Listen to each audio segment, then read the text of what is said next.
ओम गणपते नमः।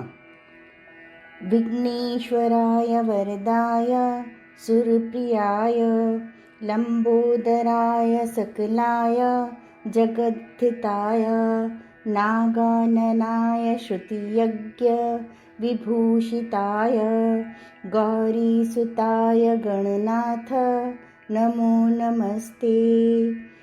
भक्तार्तिनाशनपराय गणेश्वराय सर्वेश्वराय शुभदाय सुरेश्वराय विद्याधराय विकटाय च वामनाय भक्तप्रसन्नवरदाय नमो नमस्ते।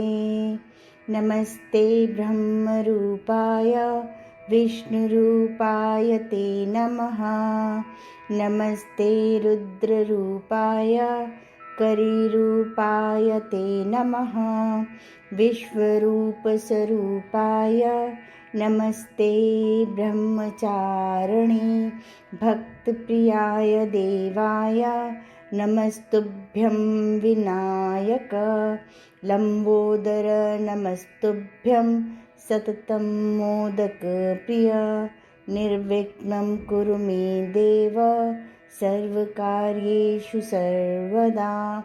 त्वां विघ्नशत्रुदलनेति च सुन्दरेति भक्तप्रियेति सुखदेति फलप्रदेति विद्याप्रत्यगहरेति च यस्तु वन्दति।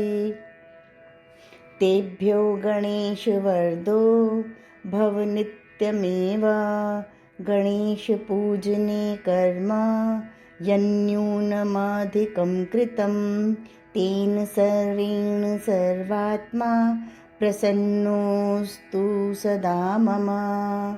ॐ विघ्नेश्वराय वरदाय सुरप्रियाय गणेशस्तुतिमन्त्र गणेश प्रार्थना सम्पूर्णम्।